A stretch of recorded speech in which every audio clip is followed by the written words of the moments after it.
Well, it's been about a week since Middle Tennessee State decided to remain in Conference USA, and that had quite an impact both on the conference and the landscape of college football overall.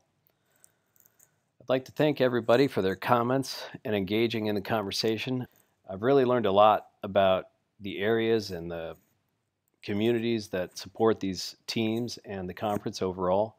It's been really great to hear your perspectives, your opinions, and the inside knowledge. There's a lot of knowledge out there that doesn't get surfaced in the news sphere, if you will. So keep the comments coming. It's great to engage with you. Let's get into it. So the first thing is that MTSU decided to stay in Conference USA, and they really proved that there's more to deciding to be in a conference than just exposure or money or even level of competition.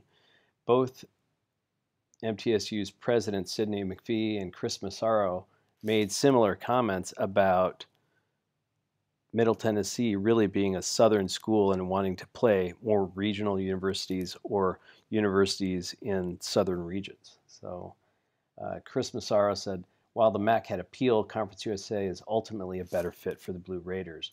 Our fans, they point more to the South.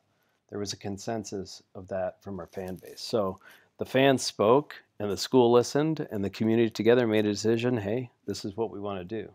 There's a lot more to it. So that's interesting because, it was really a package deal for MTSU and WKU to go to the MAC. It's either both or none.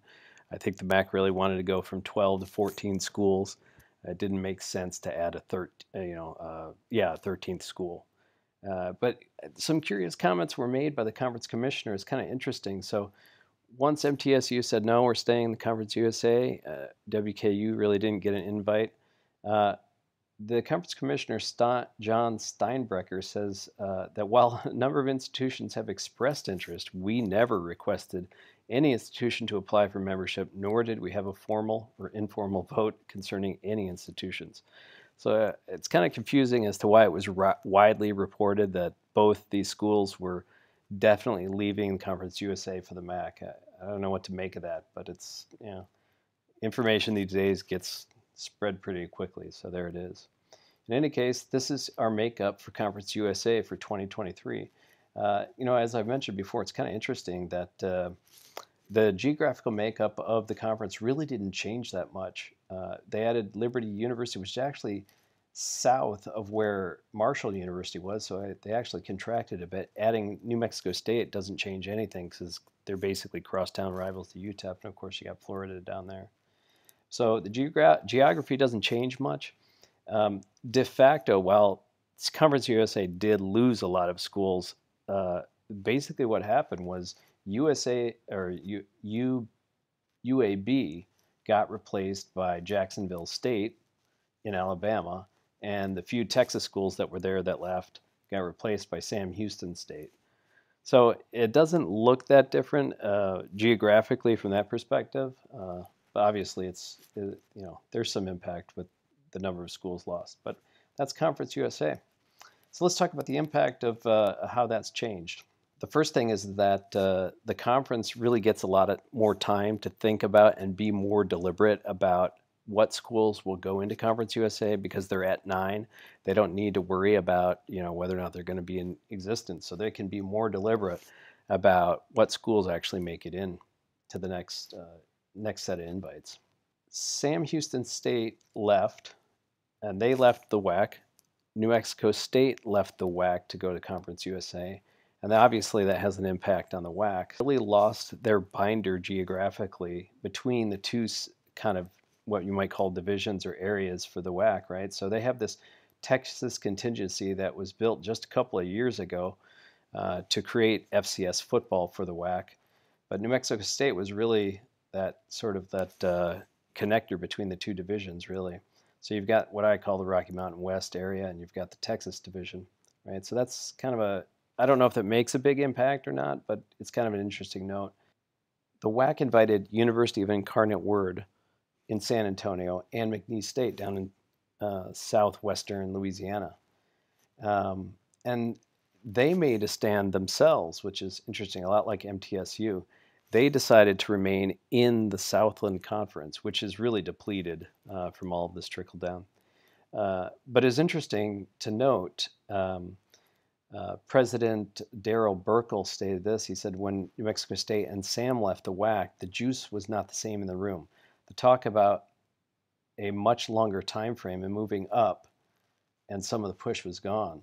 So he basically alludes to the fact that FBS football is on the radar for McNeese State. The athletic director stated it directly. Our goal is ultimately to still find a pathway to FBS. So it's interesting to me that that they didn't make it into the current set of invites to Conference USA. I read another article where it said they actually did talk to them at length about it.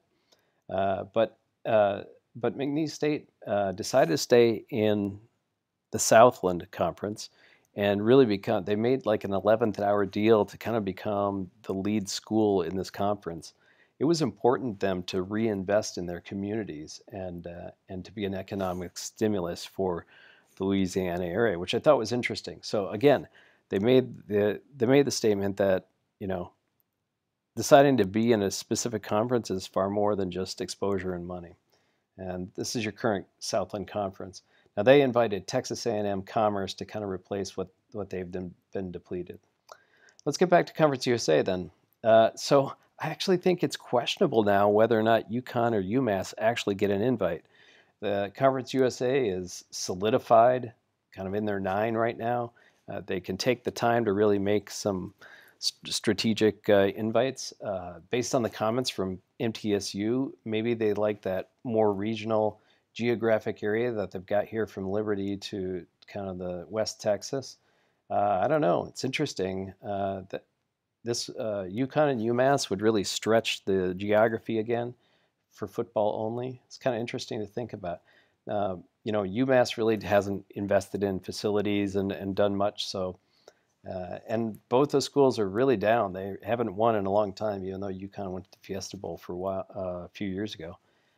One interesting note is that UConn just hired Jim Mora, who was a former UCLA coach, NFL coach. I guess they're hoping to reinvest there and get some prestige back. We'll see. That could take some time, though.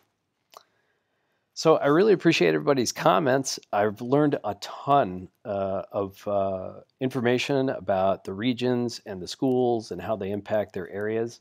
And I appreciate your comments.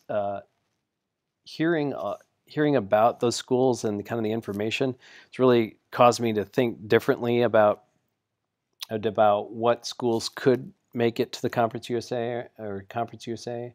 So here is my updated possibilities for future invites. It's pretty clear to me that Eastern Kentucky University is probably the most prepared to make the jump to FBS, and they fit well in that regional area for core regional area for Conference USA.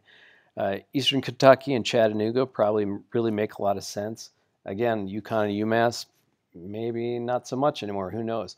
One school that I thought was an interesting comment by somebody was North Carolina A&T. For whatever reason, they were off my radar, but they really do have what it takes to make a step up. They've got a stadium of 24,000. They have average attendance of about 14,000, and then they're within that footprint. So that was an interesting one, I thought. You know, I put SFA still up there. You got to always think about Texas schools when you're expanding. If that's in your footprint, it's kind of interesting. Football is really important to Texas, so there's that. Another 2 schools that I thought were interesting suggestion. One was NDSU. They're always up there in the FCS. You know, they win almost every other year, top 1 or 2 spots. And they put a great quality football. And you always have to think about FCS, like the top 10 FCS teams could probably beat the bottom third of the FBS schools, and so they always put a quality football on the field. Again, the question is, could they? Yeah, they probably could, but should they? Right, based on all kinds of criteria. UCA was thrown in there, which I thought was interesting. And the most interesting thing, I think, would be Villanova. So Villanova was suggested by somebody. And they play quality football. They've won a FCS championship recently, and maybe they could be a travel partner to UConn rather than UMass. And but it'd be interesting fit. I don't know. They're definitely a high profile, high academic school. Um, but it's interesting to think about. In any case, appreciate everybody's comments. Keep them coming. I love talking about this stuff. It's kind of interesting to think about and hear about information from different places. And you really get that regional knowledge out there. So here it is. This is your future Conference USA for 2023. It'll be fun to see how that plays out and whether or not they will make an impact and grow the way they expect.